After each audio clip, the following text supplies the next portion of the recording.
सभी विद्यार्थियों का एसवी चिल्ड्रन एकेडमी रावला मंडी के ऑनलाइन प्लेटफॉर्म पे स्वागत है। कक्षा 10 विषय सामाजिक विज्ञान और अध्याय पढ़ेंगे हम आज 7 नंबर राज्य सरकार। पिछले अध्याय को हमने पूरा कर लिया।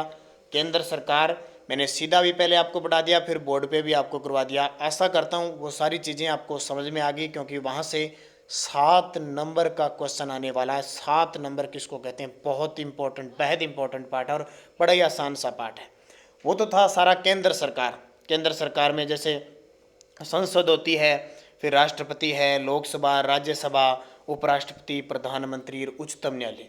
सेम जैसे केंद्र के अंदर होता है वैसे ही राज्यों में होता है। जहाँ वहाँ संघ सरकार काम करती है, वहाँ राज्य सरकार काम करती है। यहाँ पे ठीक है, वहाँ क्या होती है, संसद होती है। यहाँ संसद को विधानमंडल कहते हैं। क्या कहते हैं, विधानमंडल। वहाँ संसद के 3 प्रकार होते हैं। कौन कौन से, लोकसभा, राज्यसभा, राष्ट्रपति। यहाँ विधानमंडल बनेगी, एक तो विधानसभा से, एक विधान परिषद से और तीसरा राज्यपाल से। जैसे हमने केंद्र सरकार में लोकसभा पढ़ी थी ना, वैसे राज्य में विधानसभा होगी। एक ही चीज़ है, बस थोड़ी सी शक्तियों का अंतर होगा।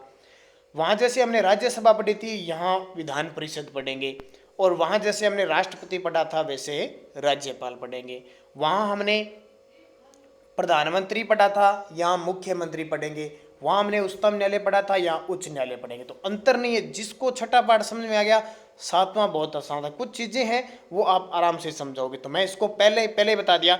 इस पार्ट को पहले सीधा क्लियर करूंगा, फिर आपको बोर्ड पे फिर बताऊंगा। तो स्टार्ट करते हैं। राज्य सरकार, जैसे राजस्थान सरकार है, सारी सरकारें हैं। राज्य विधानमंडल का गठन व कार्य। संविधान के द्वारा भारत के प्रत्येक राज्य में एक विधानमंडल की व्यवस्था की गई है। संविधान के अनुच्छेद 168 में कहा गया है कि प्रत्येक राज्य के लिए एक विधानमंडल होगा। जैसे देश की में एक संसद होगी अनुच्छेद 79 में, वैसे अनुच्छेद 168 में प्रत्येक राज्य के लिए एक विधानमंडल होगा, जो राज्यपाल तथा कुछ राज्यों में तो 2 सदनों से तथा कुछ में 1 सदन से मिलकर बनेगा। अब दोबारा बता देता हूँ, ये होगी विधानमंडल। क्या होगी, विधानमंडल। इसके 3 पार्ट हैं। एक तो है विधानसभा।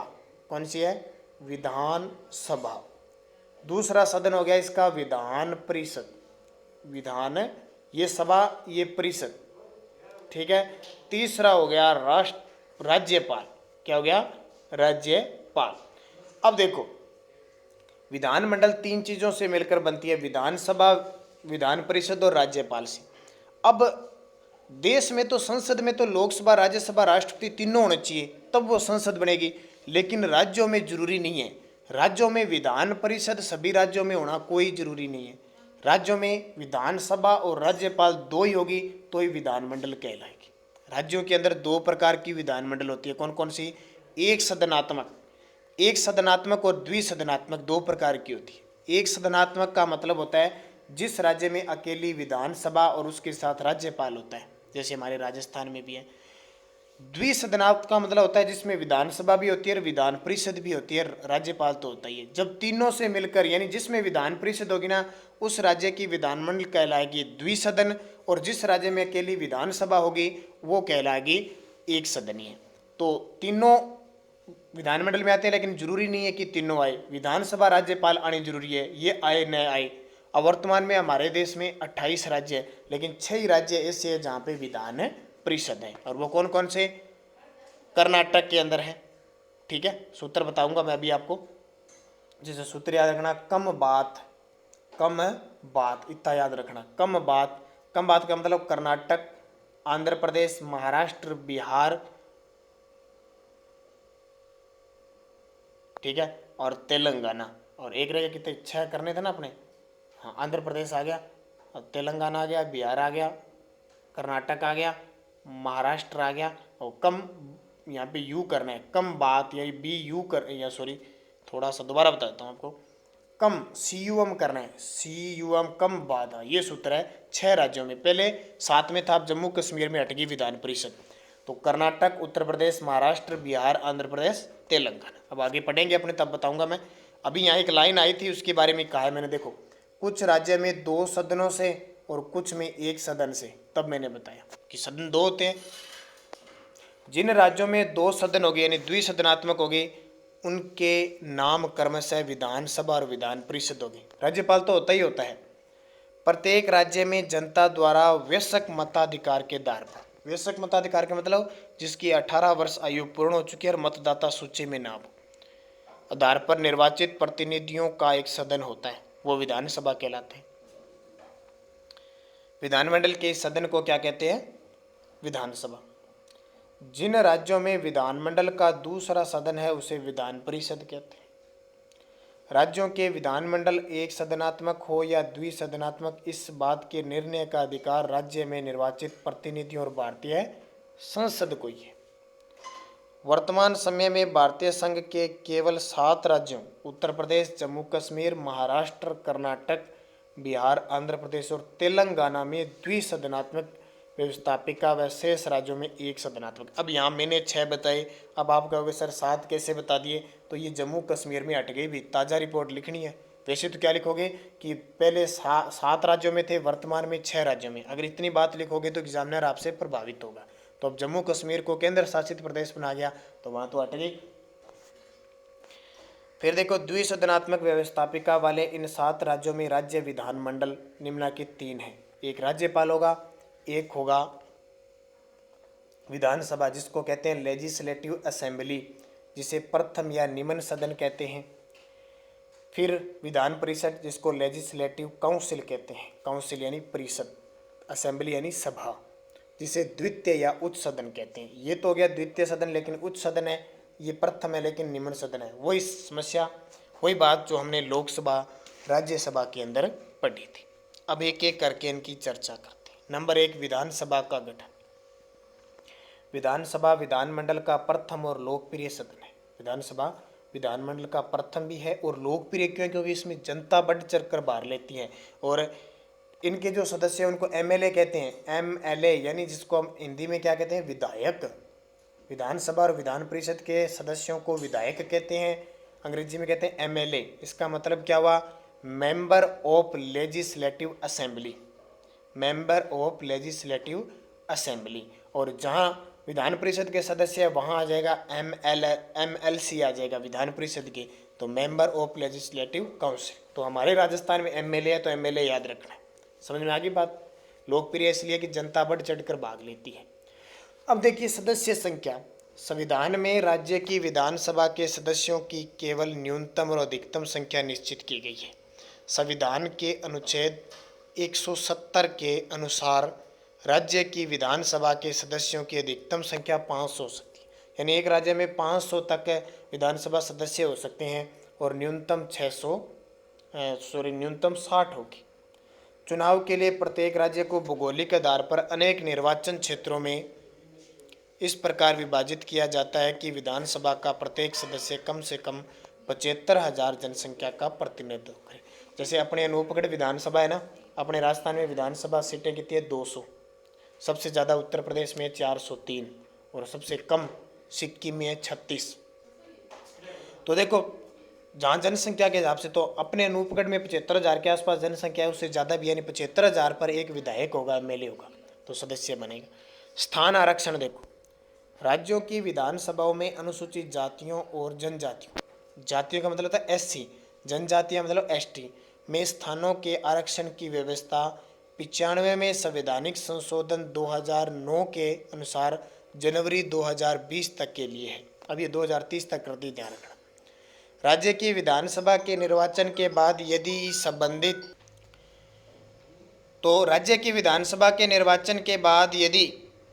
संबंधित राज्य का राज्यपाल यह अनुभव करता है कि विधानसभा में आंग्ल भारतीय समुदायों को उचित प्रतिनिधित्व नहीं मिला तो वह उस समुदाय के एक सदस्य को विधानसभा में मनोनीत कर सकता है। अब ये प्रक्रिया सारी हट गई, ध्यान रखना। निर्वाचन पद्धति, तो विधानसभा के चुनाव तो बहुत आसान होते हैं क्योंकि सीधी जनता चुनती है। आंग्ल भारतीय समुदाय के नामजद सदस्यों को छोड़कर विधानसभा के अन्य सभी सदस्यों का मतदाताओं द्वारा प्रत्यक्ष रूप में चुनाव होता है।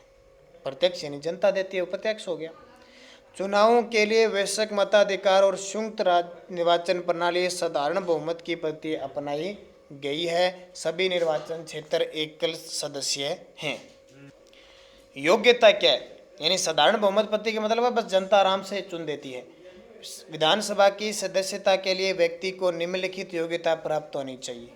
एक तो भारत का नागरिक होना चाहिए, उसकी आयु कम से कम 25 वर्ष होनी चाहिए। ध्यान रखना, विधायक बनने के लिए और लोकसभा का सांसद बनने के लिए भी पता है ना, पढ़ा था, दोनों में 25 है, क्योंकि वो और वो बराबर ही है दोनों। ध्यान रखना, जैसे लोकसभा केंद्र सरकार में काम करती है वैसे राज्य सरकार में विधानसभा काम करती है, तो अंतर बहुत ही कम आएगा।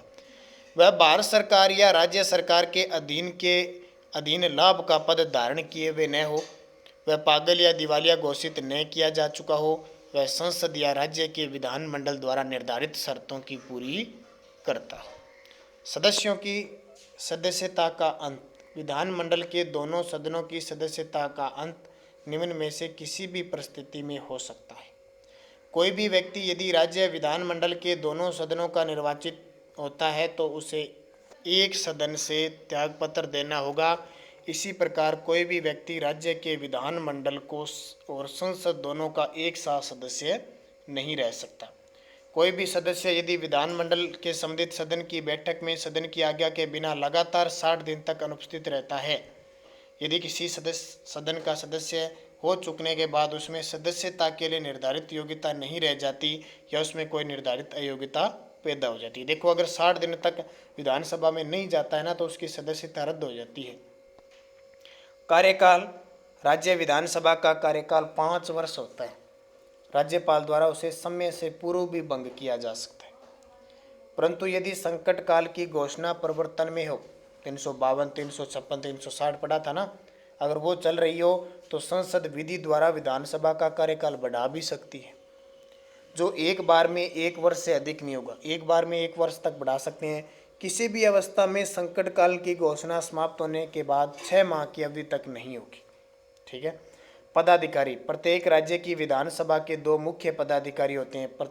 एक तो होता है स्पीकर जिसको अध्यक्ष कहते हैं, और एक होता है डिप्टी स्पीकर जिसको उपाध्यक्ष कहते हैं। ये लोकसभा में पढ़ा था। तो वर्तमान लोकसभा के अध्यक्ष कौन है? ओम बिरला, पढ़ा था ना। इन दोनों का चुनाव विधानसभा के, और वर्तमान में हमारी राजस्थान विधानसभा के अध्यक्ष कौन है? सीपी जोशी। इनका कार्यकाल विधानसभा के कार्यकाल तक होता है। इसके बीच अध्यक्ष अपना त्यागपत्र उपाध्यक्ष को और उपाध्यक्ष अपना त्यागपत्र अध्यक्ष को दे सकते हैं, वही लोकसभा की तरह। इन दोनों को विधानसभा सदस्यों के बहुमत द्वारा स्वीकृत प्रस्ताव के आधार पर हटाया जा सकता है, किंतु इस प्रकार के प्रस्ताव की सूचना 14 दिन पूर्व अध्यक्ष या उपाध्यक्ष को देना आवश्यक है। अब थोड़े से कार्य इनके देख लो। विधानसभा के अध्यक्ष के अधिकार व कार्य। वह विधानसभा की बैठकों की अध्यक्षता करता है और सदन की कार्यवाही का संचालन करता है। सदन में शांति और व्यवस्था बनाए रखना उसका मुख्य उत्तरदायित्व होता है। इस हेतु उसे समस्त कार्यवाही करने का अधिकार है। सदन का कोई सदस्य सदन में उसकी आज्ञा से ही भाषण दे सकता है। वह सदन की कार्यवाही में ऐसे शब्दों को निकाले जाने का आदेश देता है जो असंसदीय होता है, अशिष्ट होता है। सदन के नेता के परामर्श से वह सदन की कार्यवाही का क्रम निश्चित करता है। वह प्रश्नों को स्वीकार करता है, नियम विरुद्ध होने पर उन्हें अस्वीकार करता है। वह मतदान पश्चात परिणाम की घोषणा करता है। सामान्य परिस्थिति में वह सदन में मतदान में भाग नहीं लेता, लेकिन यदि किसी प्रश्न पर पक्ष और विपक्ष में बराबर मत हो जाए ना, तो वह निर्णायक मत का प्रयोग करता है। कोई विधेयक धन विधेयक है अथवा नहीं, इसका निर्णय कौन करता है? अध्यक्ष करता है। दल बदल संबंधी याचिकाओं पर निर्णय देता है। अध्यक्ष की अनुपस्थिति में इन सभी कार्यों को संपादन उपाध्यक्ष करता है। ये आपकी होगी विधानसभा। अब पढ़ते हैं विधान परिषद। तो अगले वीडियो में पढ़ेंगे, और ये एक बार पढ़ने के बाद अपने बोर्ड पर भी इनका अध्ययन एक बार जरूर करेंगे। और टेस्ट आपका चल रहा है, 2 टेस्ट हो चुके हैं, तीसरा अब आपका 3 टेस्ट हो चुके हैं ना, तो चौथा टेस्ट होगा मुगल काल। दूसरा पार्ट चल रहा है मुगल काल से जितना भी आगे है ना उसका टेस्ट होगा, पढ़ लेना। बृहस्पतिवार को टेस्ट हो रहा है आपका। तो मुगल काल मत करना, मुगल काल तो आपने पढ़ ही लिया, मुगल काल को छोड़कर आगे वाले पढ़ने ध्यान रखना, ठीक है। तो उसको पढ़ना बढ़िया तरीके से। पेपर आपका आ रहा है बढ़िया, जितने जितने क्वेश्चन है उसके अंक भी आ रहे हैं, कितने क्वेश्चन है, तो आराम से सेम से किया करो, बहुत आसान से क्वेश्चन मैं डालता हूँ। धन्यवाद।